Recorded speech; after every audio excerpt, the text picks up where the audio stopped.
ये चाहते हो कि हम अग्निपथ लागू करेंगे, हम आपका स्वागत करते हैं, लेकिन हमारी भी छोटी छोटी जो डिमांडें हैं। वैसे तो मेरे साथी मेरे भाई अपने घरों में बैठ के, लेकिन आप अपने घरों में बैठ के आवाज तो उठा सकते हो, घर से तो आंदोलन लड़ सकते हो। ये दो चीजें तो मान लो आपके लिए जीवन में हो सकता फायदा हो जाए। पत्रकार साथियों से भी ये उम्मीद है, ये जो दो चीजें आप लोगों को बताने जा रहा हूं, इसको ज्यादा से ज्यादा दिखाया जाए। मांग नंबर 1, अग्निपथ जो 4 साल के लिए आप लेकर आ रहे हो, हम उसका स्वागत करते हैं। आपका दुनिया समर्थन भी करेगी, सिर्फ एक बदलाव करते हैं, 18 से 21 साल के जो बच्चे हैं उनको तो आप परमानेंट जॉब पे रखो। 25 से 40 साल जिन बच्चों की उम्र जो ओवर एज हो चुके हैं, 4 साल के नाम के उनको रख लो। जिनकी उम्र जा चुकी है 25 से 40 साल जिनकी उम्र है, जो बेरोजगार हैं, वे कहां जाएंगे? आप उनको 4 साल के नाम के रख लो, और उसके बाद जो भी आपने 25% आदमियों को पक्का करना है वो उनके अंदर से कर दो, और 18 से जो 21 साल की उम्र है उन बच्चों को आप परमानेंट फौजी लो। इससे दूसरी जो अपनी डिमांड है, जो ये मेरी खुद की अपनी सोच है, व्यक्तिगत राय बता रहा हूं, आप लोगों को अच्छा लगता है तो इस चीज को शेयर करके आगे बढ़ा सकते हो। दूसरी बात, जो भारतीय जनता पार्टी है जिसको बीजेपी कहते हैं, उसने विपक्ष को बिल्कुल खत्म कर दिया है। विपक्ष में चाहे कोई भी हो, विपक्ष वाले में इतनी हिम्मत नहीं वो अपना सांस निकाल दे। लेकिन भाई हम आजाद हैं, हम फ्रीडम फाइटर हैं। आप सभी साथियों से मैं एक बात कहना चाहता हूं, आप तो कम से कम जो सरकार गलत करी उसका विरोध करो। विपक्ष आप ही हो, कोई और नहीं है।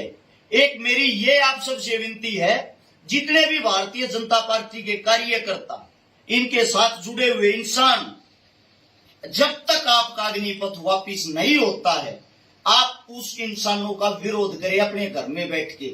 ना तो उनको कोई अपने घर में घुसने देगा, ना उनको कोई अपने गांव में घुसने देगा, ना उनको कोई अपने पास बैठाएगा, ना आप उनके पास जाओगे।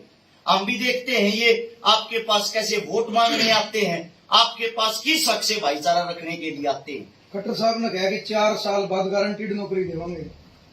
आप समझदार पत्रकार साथी हो मेरे, मैं आपको फॉलो भी करता हूं। आपसे एक बात पूछना चाहता हूं भ्राता श्री, 4 साल के बाद खट्टर साहब की गारंटी कौन लेगा? कौन मोड़ मार के देगा कि दोबारा सीएम बनेगा? उनका कार्यकाल 2024 तक का है। अगर उसके बाद वो सीएम नहीं बने, क्या इस बात को लिख के दे सकते हैं? ये तो पहले भी आपके सामने है। एक बार चौटाला सरकार ने हरियाणा पुलिस में जब जवान लिए थे, जिस वक्त हुड्डा सरकार आई, सबसे पहले उन पर गाज गिरी, उनको बाहर निकाल दिया। फिर हुड्डा सरकार ने जो अब हरियाणा पुलिस में लिए थे, अब भारतीय जनता पार्टी की जो सरकार आई है उनको बाहर निकालने लग रही है, और निकाल भी दिया।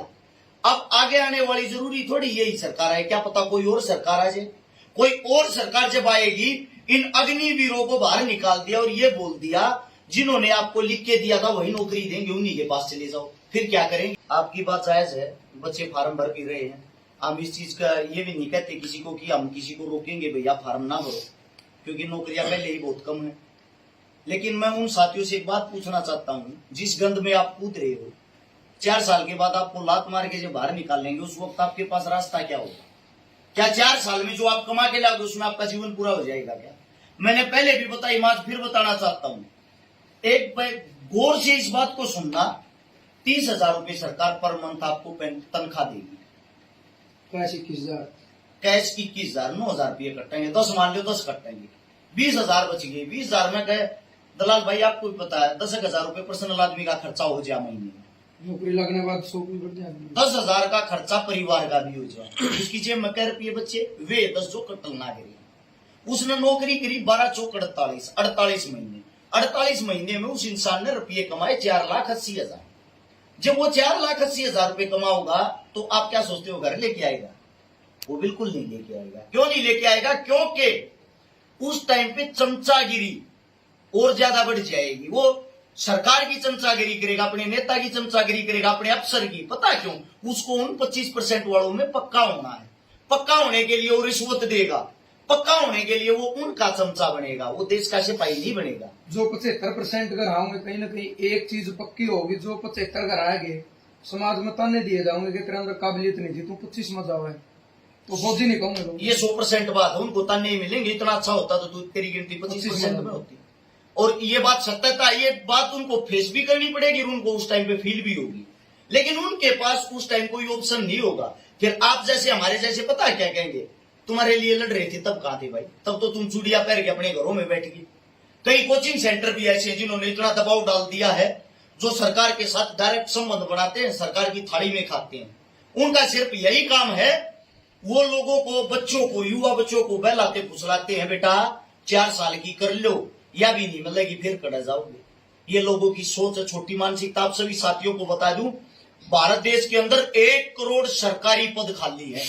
जो 1 करोड़ सरकारी पद खाली हैं, उनके लिए आप लोग हर साल फार्म भरते हो। आपके फार्मों से ही जो भर्तियां कैंसिल कर देते हैं, ये भर्ती आएगी नहीं, फार्म भरती है, फिर उसमें कैंसिल करते हैं। लेकिन जो फार्म का पैसा लगता, जो फीस कटती है, उससे सरकार हर साल 1300 करोड़ रुपए कमाती है, 1300 करोड़। इतने रुपए में उन लोगों को रोजगार भी दे सकती, तनख्वाह भी। और जो 1 करोड़ पद है, ये भी मैं आप सभी साथियों को बता दूं, गारंटी देता हूं, जब 2023 आएगा, ये पता लग जाएगा, चुनाव का 1 साल रहेगा, धड़ाधड़ भर्तियां निकलेंगी, धड़ाधड़। क्योंकि वे सिर्फ ये दिखाना चाहते हैं, पीछे के 4 साल के कार्यकाल को लोग भूल जाए और ये जो लॉलीपॉप है इसको याद रखें। कम से कम अब तो आंखें खोल लो मेरे साथियों, मेरे भाइयों, यह लड़ाई हिंदुस्तान की है, खाली एक अग्निपथ की नहीं है।